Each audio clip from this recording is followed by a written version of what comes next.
Liverpool qui fait déjà grosse impression. Parlons de Liverpool, effectivement, Rodi. Klopp qui nous avait laissé avec cette déclaration, nous n'allons pas défendre notre titre, nous allons attaquer le second titre. Et pour l'instant, c'est ce que nous montre Liverpool sur le terrain.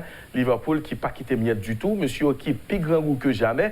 Donc, on match côté que monsieur était vraiment empêché Chelsea sortir, était vraiment empêché Chelsea développer jouer même si Chelsea a un bon argument avec des joueurs comme Havertz qui a un peu de mal à trouver ses marques, mais surtout Timo Werner, même s'il a quand même abusé ou encore il a multiplié les mauvais choix, mais il a été bien en jambes. D'ailleurs, il a obtenu un penalty. Mais restons sur Liverpool, Rudy. Quelle équipe, quelle intensité, d'autant plus que monsieur fait frapper fort dans le mercato là avec Diogo Jota et puis on s'y atteint Thiago Alcantara qui déjà met un record en Angleterre.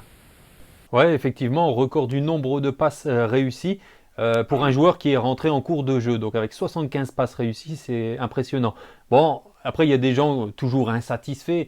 Le monde est rempli de gens insatisfaits de toute façon qui vont vous dire oui, bon, il a aussi concédé un penalty, mais je suis désolé, il y a plein de professionnels qui concèdent des penaltys sans réussir une seule passe dans le match. Claire. Donc, je préfère quand même retenir ce qui a été bon, et il a été bon, ça c'est clair. Et en plus de ça, nous capables de voir que son joueur qui est en pile expérience, et Livin Prouvel, parce que quand tu regardes par exemple en face à Chelsea, Kai Havertz, lui, aura besoin de temps pour s'épanouir, parce que c'est un nouveau championnat, il est jeune, dans une nouvelle équipe, mais Thiago Alcantara, lui, a un vécu extraordinaire, une expérience, et il n'arrive pas là comme un petit jeune, et là, directement, tac, il rentre en cours de jeu, ils se font dans le moule. J'ai trouvé ça formidable.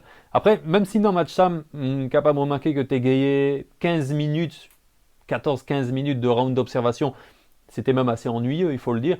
Ensuite, il y a eu un Liverpool qui est monté au fur et à mesure en puissance, aidé quand même par Chelsea, parce que, d'après moi, ce 2-0-là ne doit pas, je dirais, résumer ce que pourrait être la saison de Chelsea cette année.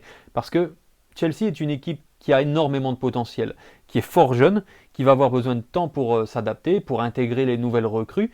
Donc ça a été plutôt une succession d'erreurs de la part de Chelsea. Et dans le même temps, en fait, un Liverpool qui est monté en puissance avec Sadio Mané par exemple. Et surtout Salah qui fait des entrées dans l'axe qui sont vraiment déstabilisantes pour Chelsea.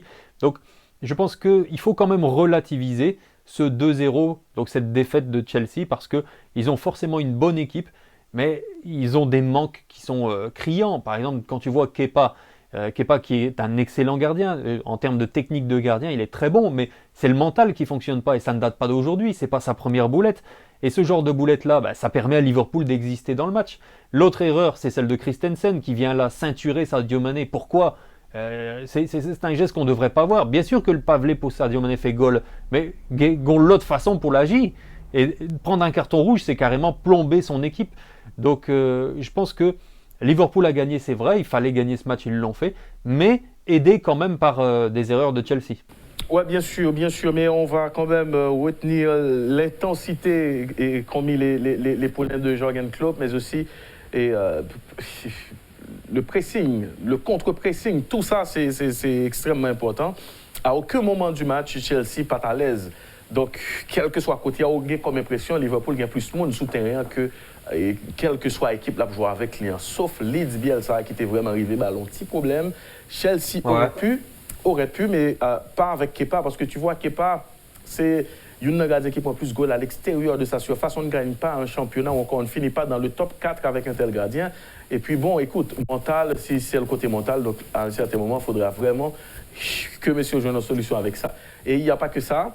Il y a aussi Kanté, pour moi, qui n'est pas à son meilleur niveau. Et quand il joue comme ça se voit.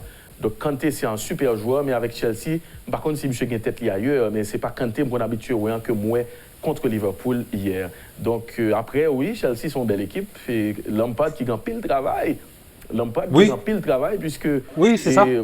Ce que représente Chelsea, ou encore ce qu'a représenté Chelsea, et sur l'ensemble des années, nous quand même dit sous dernier 10 ans là, c'est une équipe compacte, c'est une équipe au pas cabal rôle facile, c'est une équipe qui est difficile, c'est une équipe qui est dure, c'est une équipe qui n'a pas quitté espace, c'est une équipe qui maîtrise l'espace. Et pas tant que Lampard vini et puis gâter tout ça pour imprégner le football parle. Pas de problème, on voulait prendre un football offensif, mais je pense que l'équilibre est très important. Avoir Kanté, c'est bien, mais Jorginho devant la défense, c'est toujours pas ça. Relance, ok, pas mal, mais il y a besoin d'un monde qui est plus calé, jouette là, et qui est capable vraiment aider les défenseurs à respirer. Pour l'instant, c'est ça. Donc, mais sinon, Liverpool qui est bien parti, il a 6 points après 2 journées. Et je me quoi que c'est difficile vraiment pour un monde faire douter, puisque ils ont réussi au mercato tête chargée, ils ont arrivé à renforcer au côté où ils plus besoin, même si pour moi-même, ils ont besoin d'autres attaquants que d'autres styles pas acheter. Donc nous allons regarder pour nous parce que là, la saison a à peine commencé. C'est à partir de 10 journées vraiment, nous allons faire un constat dans qui état toute équipe football. Et tu vois quand même rapidement concernant ce match, pour conclure, Liverpool avec Chelsea, il y a 4 points que j'ai notés. Et je vais les dire. Le premier, c'est l'attitude de Reece James, par exemple, le défenseur de Chelsea. Il faut regarder un petit peu son attitude lors du but de Sadio Mané de la tête. Il ne le regarde pas une seule fois. Il ne fait que regarder le ballon le long de la ligne de touche. Et c'est seulement à la fin qu'il doit se dire « Oh, tiens, il y avait Mané qui a mis de la tête et qui a marqué un but. » Donc ça, c'est des fautes de concentration qui sont graves. Deuxième point, pour ce qui est de Kepa, Chelsea vient de recruter Mendy, donc ancien gardien du Stade Rennais, qui a été à l'Olympique de Marseille notamment, qui est très prometteur, le Sénégalais, et qui devrait mettre une espèce de concurrence dans le club, pourvu que la concurrence soit saine et qu'on ne se concentre pas sur les millions d'euros dépensés, puisque Mendy a coûté 18 millions, Kepa 80 millions d'euros, le gardien le plus cher de l'histoire. Donc t'as bien aimé pour concurrence saine et pas seulement basée sur l'argent. Troisième point, c'est que Chelsea a essayé de faire des tirs de loin. Mais c'est une grosse erreur de miser sur les tirs de loin contre Liverpool, Grégory. Parce que Liverpool, surtout Alisson, dépile dans Liverpool, il prend 11 seuls goals sur un tir en dehors de la surface de réparation. Un seul but. Mais comment est-ce que tu peux dire à tes joueurs d'essayer de tirer de loin? Ça n'a pas de sens. Et enfin, pour dire que vraiment c'était pas le jour de Chelsea, c'est que Jorginho, depuis le temps qu'il est à Chelsea, il peut jamais raté et en pénalité, et puis il l'a raté face à Alisson. Ouais, 9 pénaltys, il était réussi, et puis jusqu'à ce jour, mais au fait, et c'est rassurant parce que Mendy va jouer, puisque d'ailleurs c'est dans le stade Rennais que le premier monsieur, c'est exactement là où l'autre légende Chelsea sorti, qui c'est Petrovic. Donc c'est pas sans raison qu'il fait le premier monsieur là, et oui, il a été acheté pour remplacer Kepa, qui est sur une porte descendante, même s'il est jeune, parce que M. Pral obligé à le relancer de l'autre côté. C'est comme une espèce de Joe Hart Kepa. Donc c'est beaucoup de bruit pour rien. Ok, bon, en tout cas.